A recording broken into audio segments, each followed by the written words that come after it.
My name is Bill Steppen, and today we are going to take a module mechanics look at the short-term rental functions of AIM.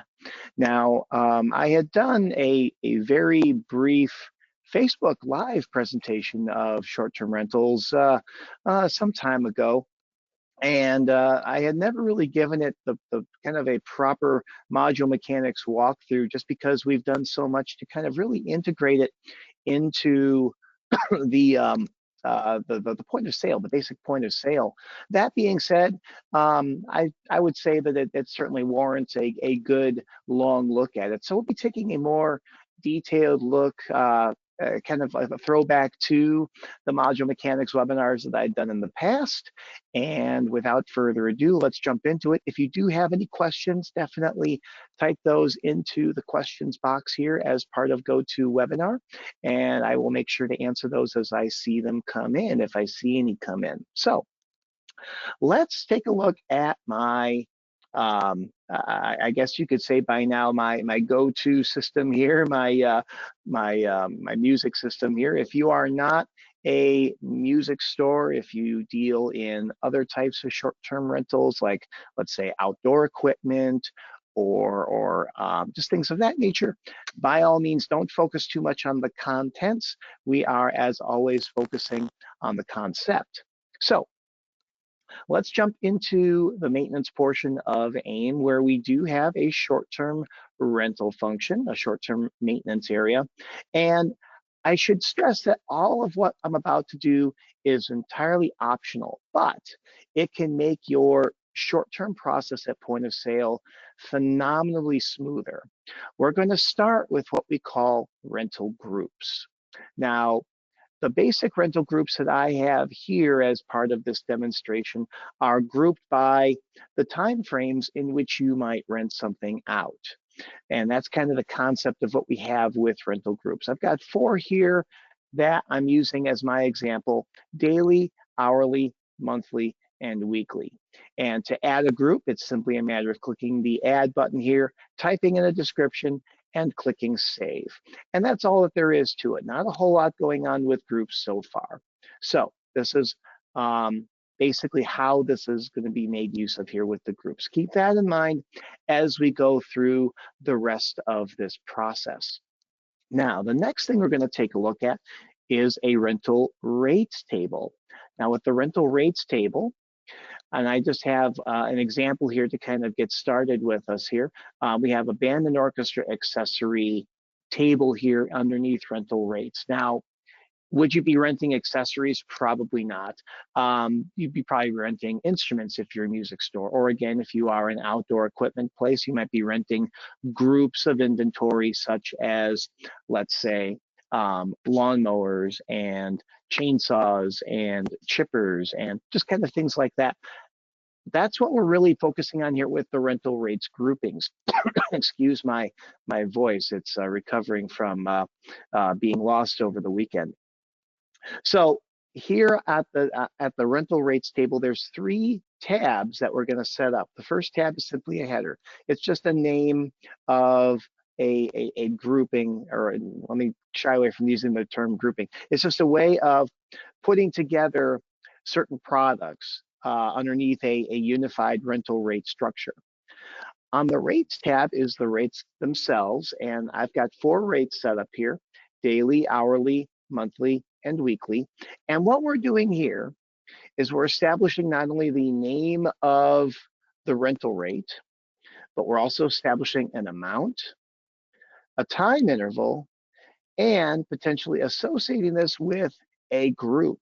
So in the case of my daily rate, I've got that as the term daily. I've got this as $20, and this is set up as a time interval of 1 day. And I've grouped that with the daily grouping. So now this is where we're starting to tie things together.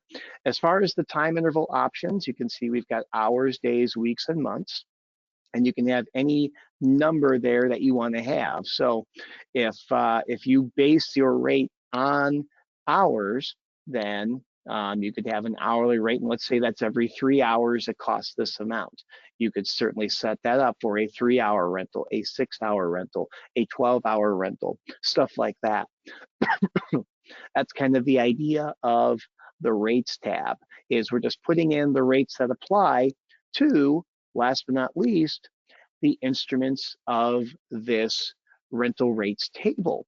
So in this case, I've just got some of these lubricants that we've discussed in the past that you've probably seen me demonstrate on webinars of old. So RT14, again, not sure why you'd ever rent out a bottle of valve oil, but that's kind of the idea here. Now, so essentially, if I were to pull RT14 into a short-term rental, it would find it on this table, and it would know what rate to pull in based on the group that I would be using for the purposes of the rental.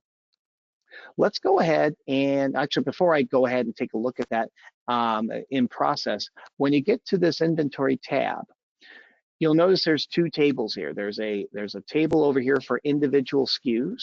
You can click the Add SKU button to add a SKU to this table. You can also, if there's so many SKUs that you don't necessarily want to add them individually, you can click the Add SKU per subcategory here. So basically, by selecting an entire subcategory, that would let you pull all those in at a time without having to do them individually. We also have a second table over here, and I'm calling it second table because I'm talking about it second, a way to pull in package deals into this rental rates table. If you're not familiar with package deals, they are able to be set up underneath the inventory maintenance portion of AIM. You can go to the package deal setup area here. And the idea of a package deal, and I'm going to come from this from the music angle, is let's say that you have a short-term rental package that you want to put together. So that might include a guitar, an amp, a cable, a microphone, just maybe like a little PA package together, or some kind of DJing equipment, or public address system, as I kind of already alluded to. If we're talking about again, let's go back to my other example of outdoor equipment. Maybe that would include a lawnmower and an edger, and just some of these other equipments that might be rented as part of a whole lawn care kit. The whole idea of a package SKU is you can give the individual package SKU a unique identifying SKU, and then you can tie 2 or more SKUs as well as non-inventory items into that package deal. These can be set up specifically for short-term rental as well as for sales and long-term rental. In the case of the short-term rental, we're basically just putting these SKUs together so that we can then take that package deal SKU and add it to the package table here in the rental rates area. So when you go to rent this PD01, it will know I need to rent a Stratocaster, I need to rent an amplifier, and it will then use the rates from the rates tab here in this rental rates setup area. Again, hopefully that makes sense. Let me know if it does not.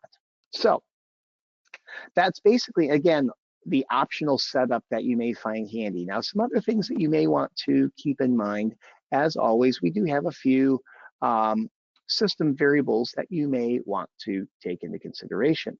So in the case of short-term rental, I'm just going to go ahead and type in SHTR. This narrows my system variables down to the short-term rental exclusive variables. In the case of a few of these here, let's just kind of take a look at these quickly together. So for example, number of receipts. If you would like to be able to print more than one receipt by default, you may find this one handy. There's also an enforce STR quantity available. Now this whole concept of STR quantity availables, you can flag inventory now as having a specific amount of quantity reserved for short-term rentals, both as accessories and as serialized items. You can rent out anything that you'd like to rent as long as it's an inventory. It's available for both sales and for short-term rental. But with version 12, we have now added a unique identifying flag with every product. I'm going to go ahead and pull one up in change inventory here. First of all, let's look at our accessory that we have always picked on, good old RT14 valve oil here. And if we go to the locations tab, you'll notice that in addition to a quantity that we have, we also have what's called a quantity available for STR. And this is essentially what you have available for short-term rent. This quantity never changes. Basically, if we have a quantity here, then we're reserving that amount available for short-term rent. So if this quantity is less than this quantity and we are enforcing that, then technically what we're saying is what we have right now is not available to sell. It is specifically for rent only. That would be an accessory type record. Let's look at a more streamlined item, probably something that you'd be probably renting more often, a serialized item. Let's go over here to a couple of guitars that I have. And in the case of a serialized item at the serial number level, so the serials tab, you can check mark whether or not a specific serial number is available for STR, short-term rental. If you check mark this, what that tells the program is at point of sale, not only is it kind of reserving that for short-term rental, but if you or any staff tries to sell this item on a sales invoice, it will pop up and say, hey, this item is exclusively meant for short-term rentals. Are you sure you wish to sell this? And basically, that's just a way to make sure that you don't sell something that you're kind of reserving for lease.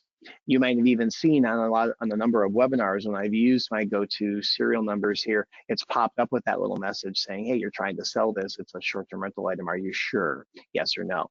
So, and I should also mention that that is a security feature of the AIM program where not just anyone can override that sale. You can flag that so that only someone at a certain level of authority has the permissions to allow that type of sale to occur.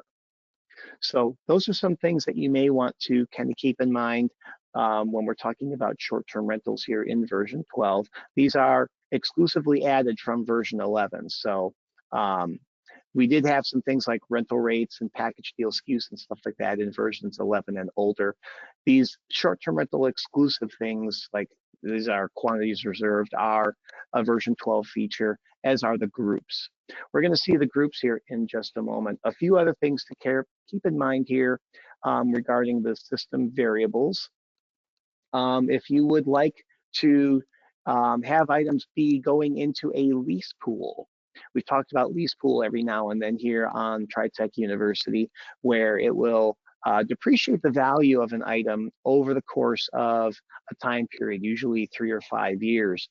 And if you would like to have that happen, then you can set this system variable here for short-term available lease. Enter a 1 to show all serial inventory, or enter 2 to only show lease serialized items. That's actually not the one I'm thinking of, but this will be helpful in that respect. But the short-term lease, specifically the system variable here, is the one I was thinking of, where if you set this as a yes, a capital Y, it will move that item into the lease pool if it's not already, as soon as it's been rented out for the first time.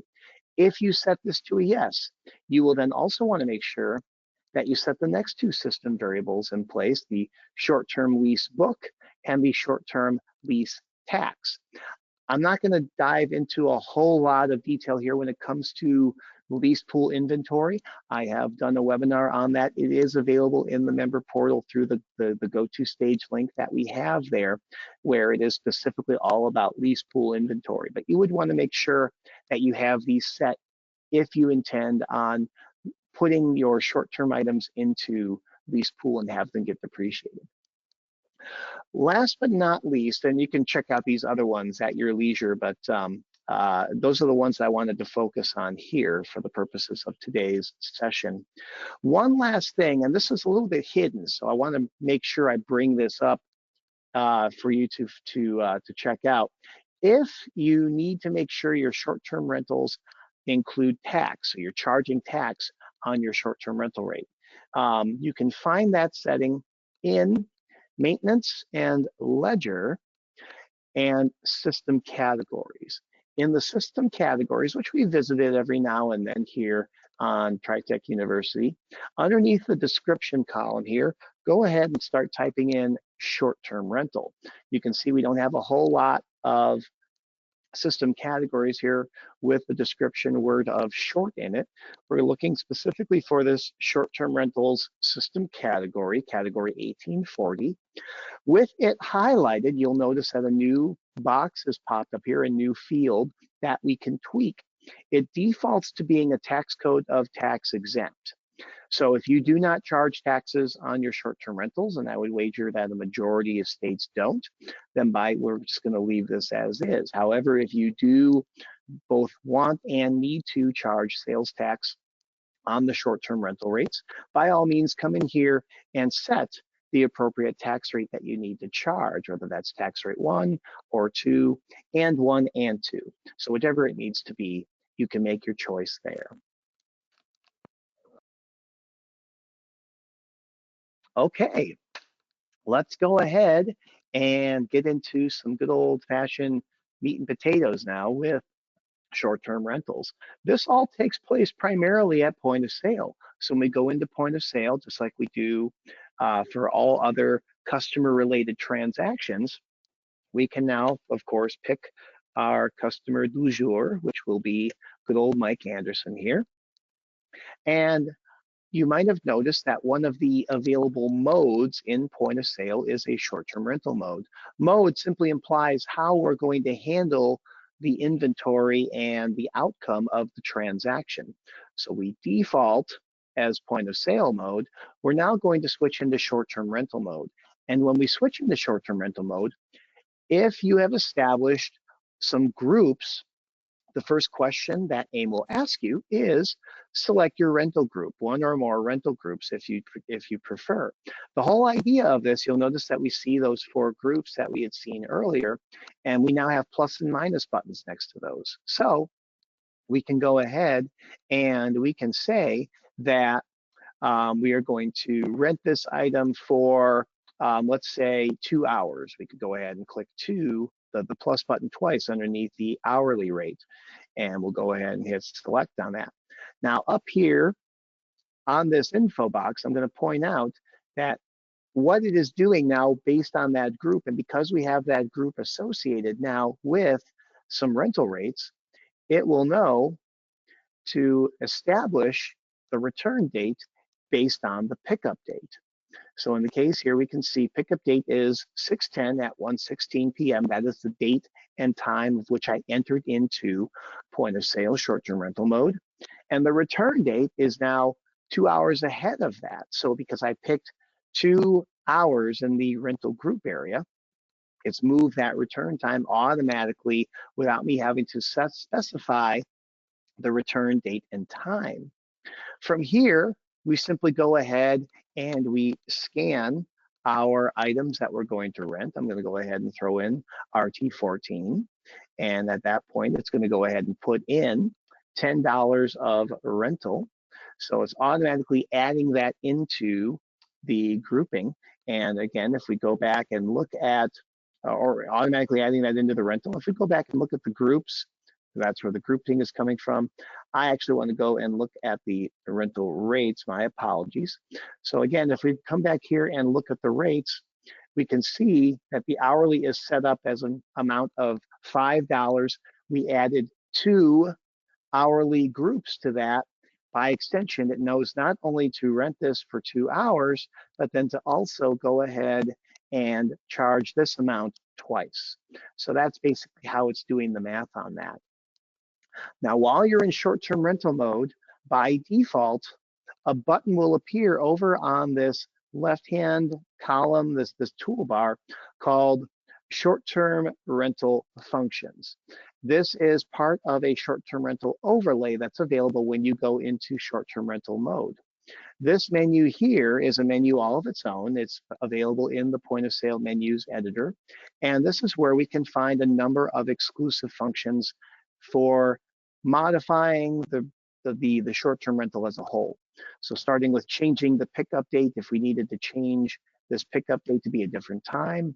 Same thing for changing the return date if we wanted to override the return date. Say, for example, if you are doing a weekend rental, and that weekend rental is part of a group where it's set to be an automatic 3 days. So Friday, Saturday, Sunday, or Saturday, Sunday, Monday, let's say, whichever one of those you're kind of envisioning in your head. If let's say that it's supposed to be due back at by a certain time on that third day, it'll automatically put the return date to be 3 days in advance of the pickup date when you're putting this in.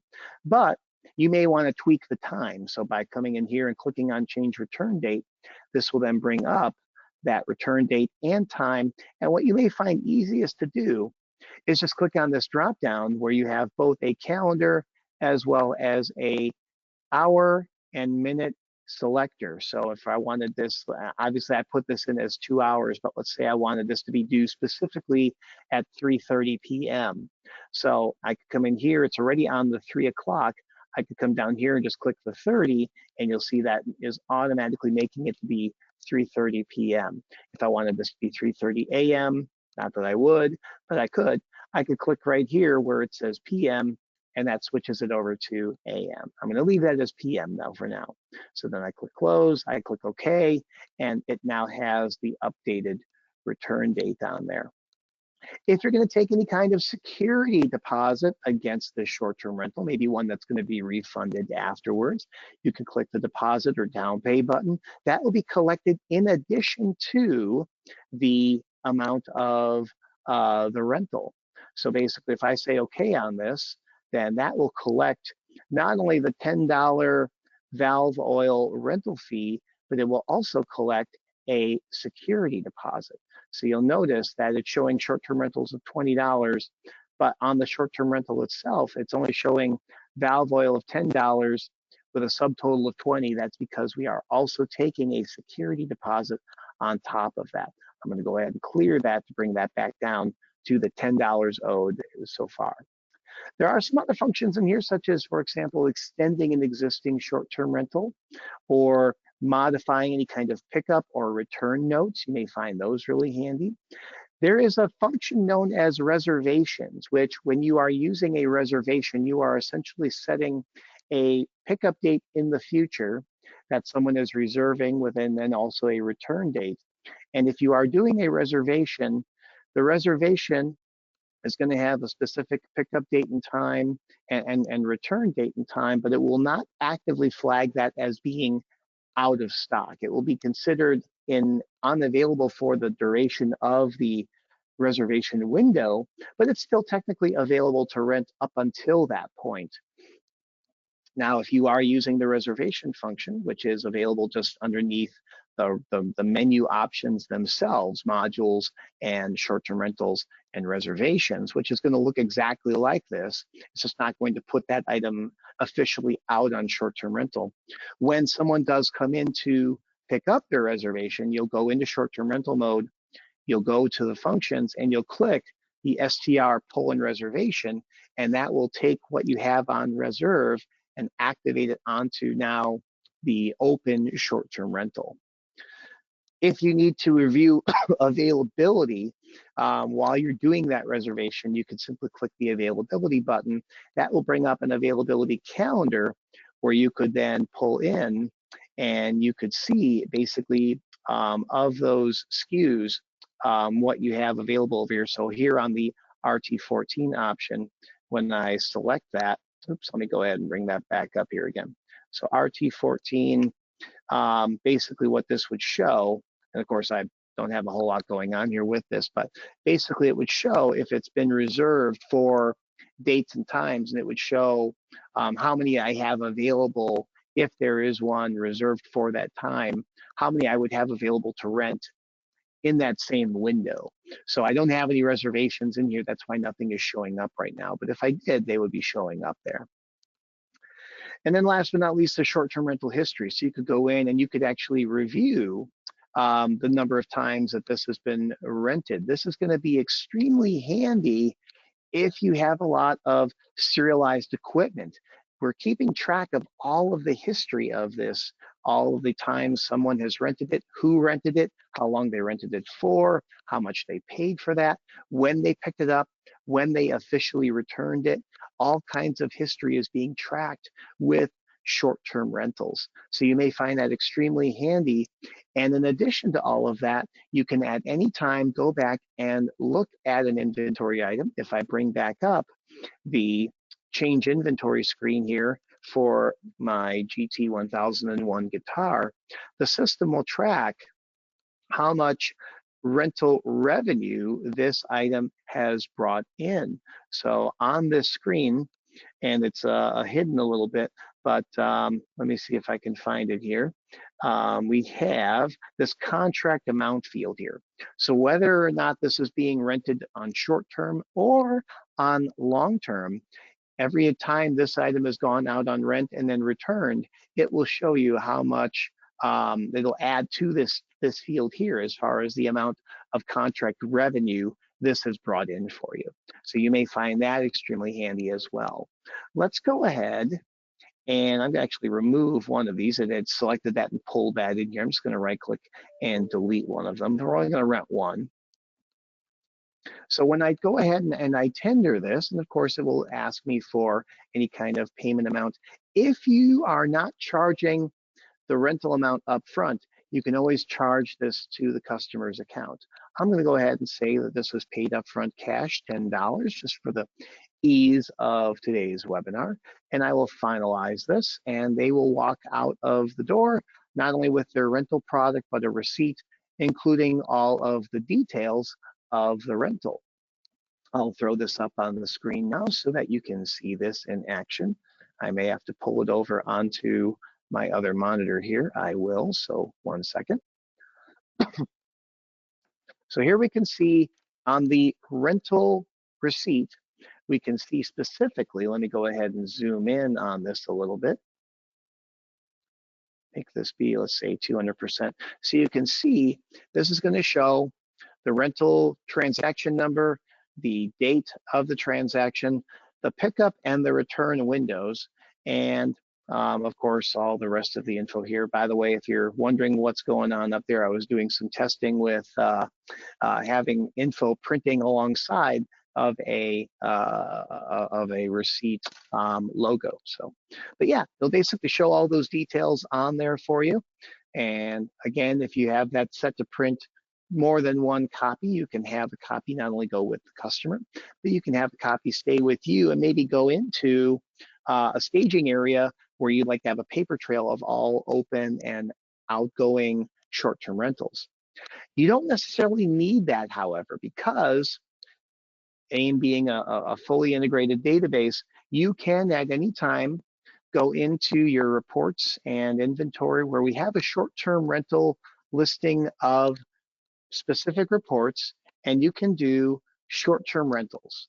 This short-term rental report can be run exclusively to show me all open or past due or returns or just simply all based on any other criteria that I have here. So right now, I'm not worrying about any kind of date ranges. I'm not doing any kind of posting date range. I'm not doing any kind of return date range. I'm simply listing out all short-term rentals, all one of them, because this is a brand new system again. When I run this report, I can go ahead and throw this up on screen. And this will show me not only the item that it's out, but the dates on which it is out and due back. So in this case, I can see it's going out on 6/10 at 1:16. It's due back 1:10 at 3:30 p.m. So it's also showing me who the customer is, as well as the phone number that we have on file for them. So we can see 201 as the account number, Mike Anderson is the customer name, and their phone number is that phone number there. That is not a real phone number. Don't try calling him. But that way, if we ran this specifically as past due, we have an immediate way of contacting the customer to say, hey, where are you? Where's our stuff? So you can keep this in mind when you are thinking about ways of making sure that you have your inventory controlled. Now, When the customer can and does bring that back, we're still going to do that as part of point of sale. So we go back into point of sale and we again pull up their account. There we go. So not only are we going to see, assuming you've left the history grid available there, we can see that we've got the short-term rental, and that would be the due date there. Of course, right now it's all the one and the same. If it were past due, this would be showing in red, not only on the customer history grid, but also on here. And of course, if you wanted to see any other details relating to that short-term rental, you can use the drop down here to go down to the short-term rental option, click the go button, and then this would show the short-term rentals up top as far as the rental transaction number, the date out, the return date, the original amount, and so forth. But then the details of what was on that rental down below.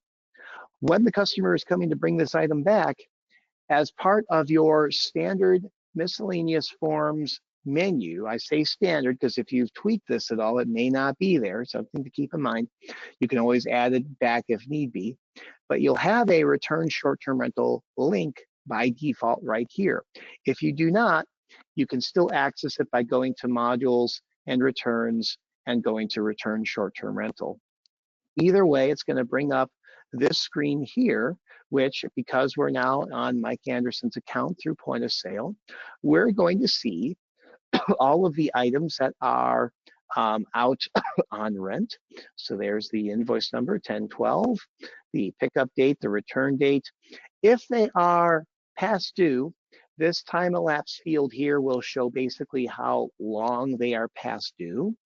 And essentially what we're going to do is we're going to go ahead and check mark that they are returning that. That opens up this basically this little drop down here. You can click on that to bring down that. So if they don't return every item on here, then you can simply check mark which ones they are returning. And if they happen to rent out more than one of the same item, you can also tweak the quantity to return. Say, for example, if they rented, let's say, three items and they're only bringing back one because they realize they over rented, they can return back the one of the three and maybe get a possible refund on that. That leads me to this next section here where we can see that down in the corner, we can see if there's any kind of current charges. So that would include any balance of the original short-term rental. If you charge it to their account, that would show a balance there. If you're going to tack on any extra charges with this, you can plug that right into this additional charges box. So if it came back damaged and you're going to charge them a damage fee, you can plug that right in there. If they returned it early and you are going to refund any kind of amount to them, you can put that in as a negative. And then as long as this is checkmarked to pay, that will come up immediately and ask for you to either collect that money or refund that money as part of the point of sale. Because we're doing this through point of sale, this now becomes a line item in the point of sale window. And because there's no amount due either way, I can simply finalize this. If they're going to purchase anything else at the same time here, I can always go ahead and do other types of point of sale transactions as part of this return. Same thing as always with the original transaction itself. So again, hopefully that makes sense. We really overhauled the short-term rental process so that it's much more streamlined than you might recall it being with version 11 and older, where it had its own unique form that came up and you'd have to manually fill in the return dates and stuff like that if you didn't have the rates set up, which right now even I could still go in and do a new short-term rental without any kind of rate setup. I don't even necessarily have to select a grouping. I can skip past the grouping. You can see it said grouping none there. I could then basically go in and I could put whatever I wanted into this short-term rental. So if I, let's say, did, let's say a 2SP flute, I could then select the flute that's going out. We'll say okay on that. And recall, I did not have a rental rate setup for flutes. It was simply band and orchestra accessories. So at this point, I'm going to go ahead and put in whatever I want to charge for that rate. Let's say it is $50. And now I'm doing a new short-term rental in addition to the original short-term rental return. Now, when that comes to that short-term rental, I would also want to make sure that I specify that return date. So because I have grouping set up, but I didn't select anything, you'll notice that it just basically said the return date is the same date and time as the pickup date. So I would want to make sure that I go in and put in something as far as the change return date. So I'd go in and make some kind of selection there. So just kind of keep that in mind. I might have actually clicked the plus button there when it came to the daily grouping. So I do see that that is 1 day out from today, and it's showing me the grouping there. By the way, you can actually click this to change what the grouping would be. So I can go ahead and put that back out. And so would you like to apply these new groupings? I'll go ahead and say yes to that. So at that point, I would need to then go ahead and make some other selections there as far as other products. So, but that's kind of the idea of short-term rentals. Thank you to the individual that suggested that I do this this webinar here. If you have any other webinar suggestions for me here at TriTech University, shoot me an email to training@tritechretail.com. My name is Bill Steppen. I am always happy to help out any way that we can. I am elated that you're all checking these webinars out and getting some useful info on them. If you have any feedback for me, custom criticisms, anything like that, shoot me that same email, training@tritechretail.com. I'll be more than happy to take your suggestions, take your compliments, take your concerns, take your criticisms, and build a better product for you. Because when it's all said and done, we're here to make sure that you are servicing your customers and that you can remain in business, especially in these crazy times that we're in. Hopefully, you haven't had to tread any truly deep waters. But if you are, thank you so much for sticking with it, because your community needs you. Your communities need independent businesses that can withstand these types of craziness. And when it's all said and done, you're going to know your customers better than anyone else, and your customers are going to back you up for providing great service. And let AIM help you out with that. Thank you so much, and we will see you next week.